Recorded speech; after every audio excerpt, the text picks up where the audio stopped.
stage pointed to his contribution to the national debt. On the trail over the past few months, you've characterized your attacks on Trump as counter punches. If he comes at your record, you'll go at his. Are you officially going on offense? I really believe that every candidate owes it to the voters to show up and earn their vote. And this idea that you can take a poll the year before primary and then disenfranchise voters by not showing up, that's wrong. You got to show up, you got to answer questions, and you got to defend your record. Republicans lost in 2018, 2020, and 2022. 2022 was probably the most favorable set of circumstances you could have running. Inflation, the country was in the wrong direction. Inflation was high. Interest rates were rising. Crime was bad in a lot of areas. The current incumbent Democrat, very unpopular. You literally just need to show up most of the time and you would pick up a lot of seats. And yet, they lost seats in the Senate, barely won in the House, and the only reason they won in the House was because New York overperformed and Florida had a red wave.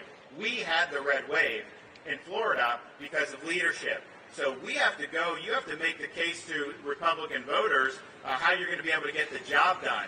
And I'm somebody that's proven to not only get in these big fights, to win these fights, and then to deliver strong electoral victories. I could serve for 2 terms. I don't think a lame duck president is going to cut it because we know there's so much that needs to be done. So he needs to come and he needs to defend his record. I remember going to his rallies in 2016. A lot of the things he said then, draining the swamp, Mexico paying for the border wall, eliminating the national debt, all these things he didn't do. And now he's running on a lot of the same promises he made back then. I think he owes it to come out and debate. I offered, since Sean Hannity is doing the debate between me and your governor here in California, I told Sean, let's do one between me and Donald Trump on Hannity. I'm happy to do that. I think he should show up to the normal debates, but if not, we'll do it. But let's go. He's had a lot to say about me on social media over the last 9 months. Well, now we can get up there and we can make this case in person.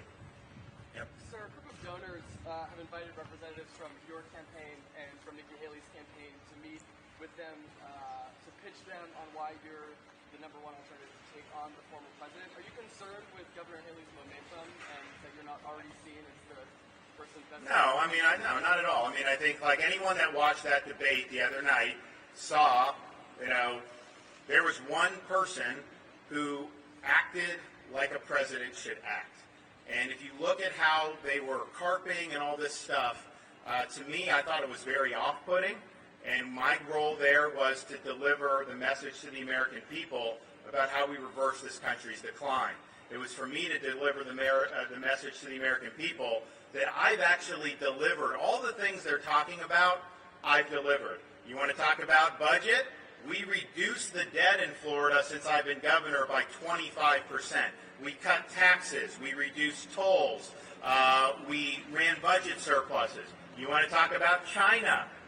We banned the purchase of land by the Chinese Communist Party in the state of Florida. You want to talk about crime?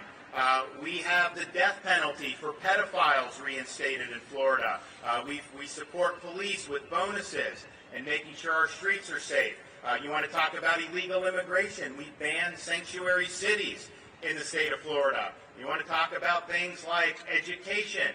We have universal school choice in Florida. Every parent has a right to take a scholarship to a private school. They can go to a charter school. And even within the school districts, they have choices to be able to go.